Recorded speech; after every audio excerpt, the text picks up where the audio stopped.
Whew, okay, this marathon reviewing is getting actually a little tiring. My jaw is starting to hurt a little bit, especially because I have to talk so quietly. But the very last movie I'm going to review is actually a movie I currently own on Blu-ray. But I saw it in the theater and I didn't get to review it because it was so long ago, but unfortunately. The Conjuring. Now, The Conjuring is another James Wan movie. It was not written by Lee Whannell, which is usually his partner in crime. Out of the two James Wan movies this year, Insidious 2 and The Conjuring, if I was to pick one that I enjoy more, I would honestly have to say The Conjuring. The Conjuring was a fantastic film. And the reason I say that is because I like that it's based on true story. You know, usually true story horror films tend to resonate a little bit more with me.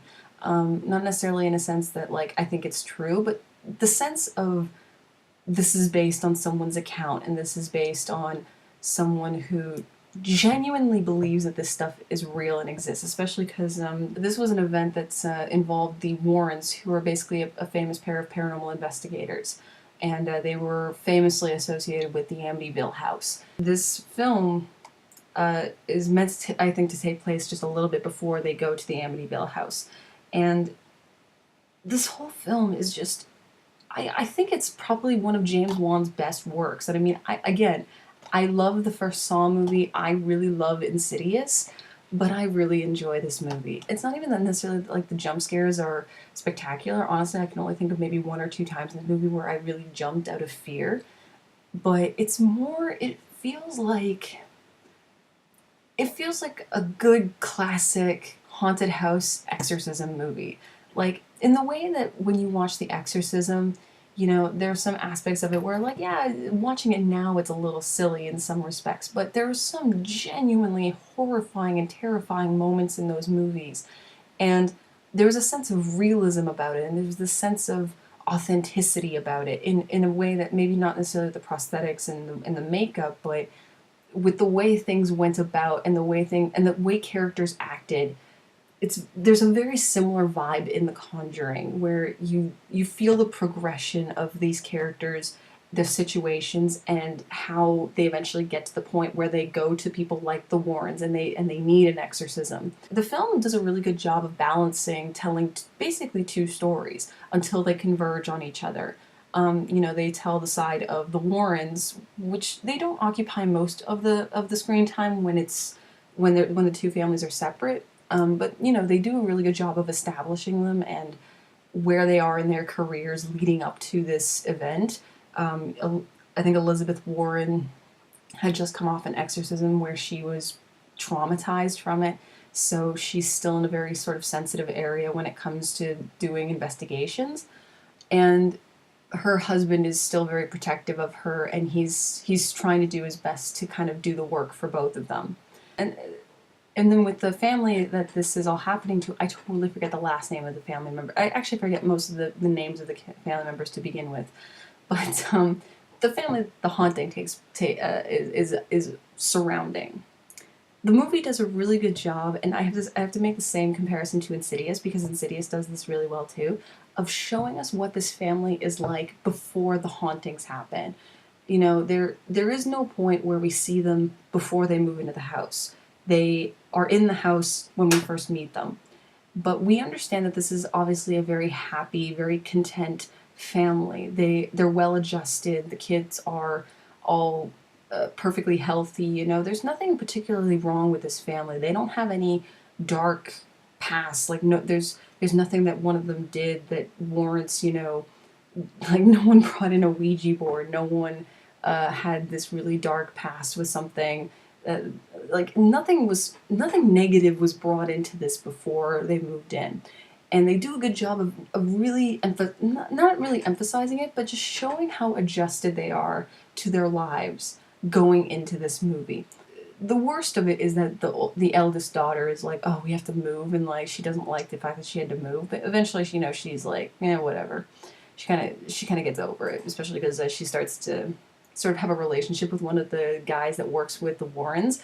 So she's just kind of like, oh, it's okay now. The reason I really like that is because we start off with characters then that we like, and we don't want to see anything bad happen to them. This is why I actually like found footage movies that do this right, because the same thing happened in Blair Witch, with Blair Witch and Paranormal Activity, where we got to know what these characters were like before crazy stuff started happening to them, and we liked them. We thought that they were genuinely good people, and we didn't want to see anything bad happen to them. You know, over time, things get worse, and we see the difference between what they're like when they're being haunted versus what it was like before all that happened. You have a sense of sympathy for these people. You genuinely don't want bad things to happen to them. The backstory, I think, is really interesting for the woman that's haunting the house. There's a couple of different spirits, I want to say, that are haunting this house. One of them, I think, is a little boy that we never really see, that is sort of just with the youngest child in the family. And then there's also the mother of that boy, who I think was a witch, and she was sacrificing children to basically appease Satan or something like that. It was not specifically very well went into, but it was just sort of, there was one scene where they just kind of talk about it a little bit, but it didn't have a ton of emphasis on the story. It was more like we found out that she was a witch and that there were a couple of children that had gone missing at the time, and that they found out she had been sacrificing and killing them. But the way that she died by her, like there's just like a really good scene where the Warrens first arrive at the house and they just go outside, and she's standing under the tree and she has a vision of the woman who's the witch, and she sees her hanging. And we just see her feet over Ed's shoulder. And I think they show this in the trailer, so it's not like it's a big spoiler or anything, but like, it's just so well done because there's no huge stinger when it happens. It's just very similar to Insidious 2. Things are just kind of in the background. Things just kind of are there, and it adds this sense of eeriness and creepiness to everything that's going on. The sense that, you know, Elizabeth can see these things and that they're always kind of there, and she never really stops seeing them. That it's almost like she's become too adjusted to the spirits that she sees and the horrible visions that she sees. The exorcism scene I really like in this movie. There's, you know, the spirit of the witch eventually takes over the mother of the family, and she tries to take one of her children to sacrifice at the house. And they have a very, I like the reasons that they have for not leaving the house and going to the church and to get a priest to do the exorcism. The spirit that's inside the mother apparently is going to kill her. Like, there's always a sense that you feel like, well, a demon, if they were possessing somebody, couldn't they just kill the person from the inside, you know? Wouldn't they have that power if eventually they just took that person over? You know, it kind of makes sense. But usually the demon is inhabiting them to torture them, to make them suffer, not necessarily to kill them. So it was interesting because it's like the demon, or the woman that was possessing her, was so desperate to not let them leave the house, and she was so attached to the house that if the host of the mother was physically made to leave, her body would just die. She would cause the body to die. And I think that that's a really interesting concept. I'm like, oh, so they can't just take her to the priest to get an exorcism. They have to do it themselves. It's literally a makeshift, on-the-spot exorcism. And they have a really good imagery that they use for this, because she's like physically trying to attack them with like her mouth and stuff like that. Like, she's trying to bite them, and she actually bits the cop that's there to help them out, which is actually kind of nice to see that they hire a police officer to help them out with their investigations. Be like, well, at least we have a cop here to be a witness to this. And so he actually gets assaulted, and he gets a chunk of his cheek bitten out. So they put a blanket or a sheet over her, and eventually she starts vomiting up blood, and it's just this great visual image of this blood that just starts to show on the white sheet and just kind of like starts to go down, and it's just interesting imagery, because we feel like we've seen exorcism movies a ton of times, and that they're just, I feel like we kept seeing the same imagery of The Exorcist over and over again. And it's nice to see that, you know, this was not the same thing as what they did in The Exorcist almost at all. The Exorcist was planned, it was building over a course of a long period of time. They had priests brought in, it was very methodical, and everything was very well orchestrated for that one. For this one, the spontaneity of it and the spur of the moment it kind of all was, because things were just happening so fast. It's, you know, the build up of the haunting was gradual, and you see it wearing on the family, but eventually when the mother gets possessed, it just kind of happens. And then eventually everything after that just kind of starts to hit faster and faster and faster, and it just starts to get a little bit quicker. And so you never quite know, you know, how fast things are going to come until eventually it's already on top of you and you're like, oh, Jesus Christ. So they realize very quickly, we need to do an exorcism, we need to do one now. And I think it's great that they're doing it in a basement, in with a bed sheet over her head, in a chair, with a single light bulb as a source of light. It was just really interestingly well done. I think it, considering we've seen exorcism movies a ton of times, I think it was an interesting spin on it. And again, considering that this is based on a true story, I think that there was a really good reconciliation of, you know, the skeptic in me doesn't necessarily believe that everything that happened actually happened, but I feel like for these people it actually happened. For these people, they experienced it, they went through it, and this is their experience of it. And I feel like James Wan did a really good job of interpreting that event onto film and showing that, like, okay, you may not 100% believe that this happened in real life, but look at just the story that these people have and the things that were happening to them. You know, you can genuinely feel the terror of, if you were in that situation, could you maybe take things out of context? Could things be elaborated? Yeah, maybe, but for them it was real, and you feel that for them it was real. Big spoiler alert, the movie ends positive almost 100%. There's one aspect of the movie that I thought was really interesting and that I thought they should have elaborated a little more on. There's a scene that they start off with in the movie of this really creepy doll that they're talking about from a previous case, where this doll basically has a demon inside of it, and it does the creepiest shit to these people. Like, it draws on all the walls somehow. Like, it's this tiny little doll. Well, not tiny, I should say. She's probably about maybe 2.5, 3 feet tall. So it's actually a pretty big doll. And somehow it's getting to the top of a wall and writing all across it. And it's the creepiest fucking doll ever. I'm like, why would you buy a doll that looks like this? Why? But the doll comes back into play later on in the movie, but I kind of wish that we got a little bit more about how that whole story was rectified, because they kind of just stop after the interview. Like, they're basically showing a reel of them interviewing the people that are being haunted by this possessed doll. And then once they kind of realize, well, we're gonna have to do an exorcism, it just kind of cuts off, and then they're like, oh, well, we did an exorcism, and it was resolved, and now we have the doll. You know, it just kind of cuts off, and I'm just like, I want to know more about that one. I want to hear more about that story too. And at the very end of the movie, there's actually a nice little reference to the Amityville house, because at the very end, Elizabeth, I think, comes up to Ed right after he puts this little trinket from the story that we've just watched. He takes this like music box, and he puts it in this room where it has all these relics and possessed items in it that they keep in their house. And he puts it in there and he walks out, and Elizabeth says, we might need to go to Long Island. It looks like there's something that might be going on. So it's like, oh, nice little reference to Amityville. Amityville genuinely terrifies me. Like, when I think about the story that happened there, it's like, I would love, if anything, I would love if I know that The Conjuring is actually going to get a sequel. I would love it if the sequel for The Conjuring ended up being Amityville. I think that would be a great sequel, because it's like, I feel like the most recent Amityville movie that we had with Ryan Reynolds was just not a very good movie. I thought it was really badly portrayed.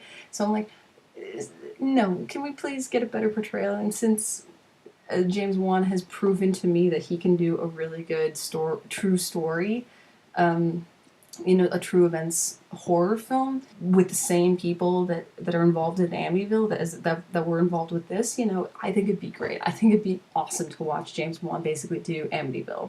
There's not really many negatives I can come up with for this movie. The only thing, I kind of wish there was a bit more scares in it. There's maybe like 1 or 2 jump scares that are a little, I want to say, predictable, but there's there's a lot of things that are just genuinely creepy, and they build tension really well, and the jump scares are very minimal. At least the jump scares do pay off, like they are actual jump scares where it's actually something that you should be scared of versus, you know, just a fake out, which I absolutely hate in horror films when they.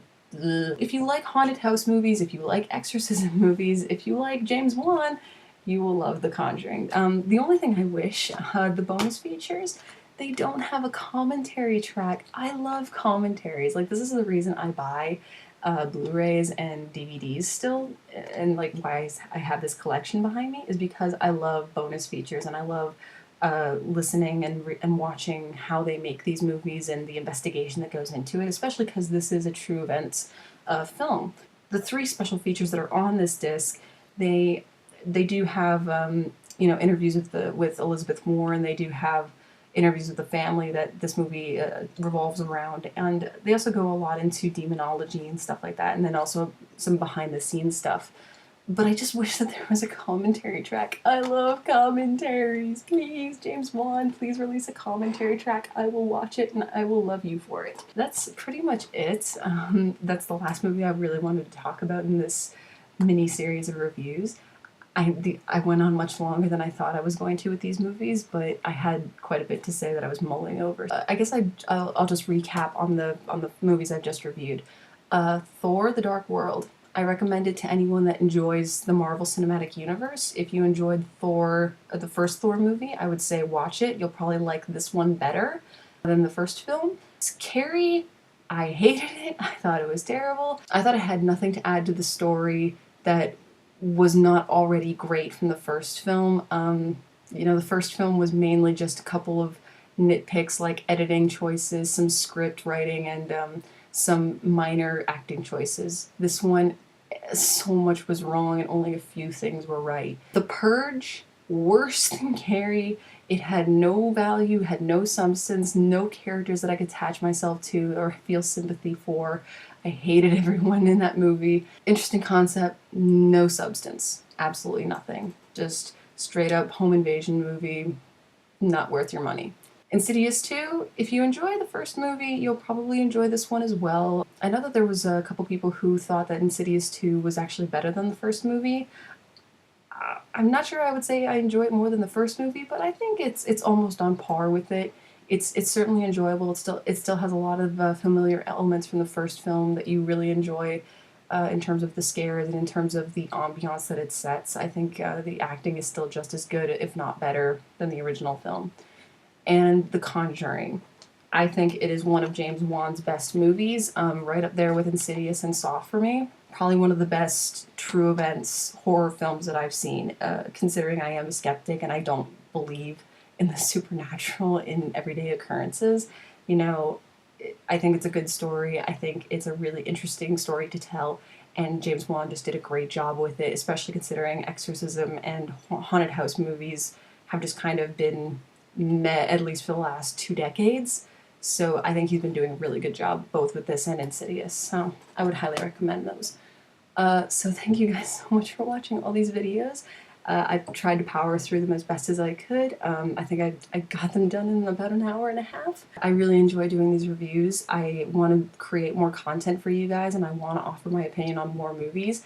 Let me know in the comments what you guys want me to review, any movies that are coming up, anything that's on Netflix, anything that's available for me to stream that I can watch. I'll be happy to, because I want to know what you guys want me to review. I want to know what you guys think I can offer an opinion on. I really enjoy doing this. I think it's a lot of fun getting to sort of just vomit up my ideas about these movies and why I think the way I do about them. I think the only way that we can make better entertainment is if we understand why we do or don't like something.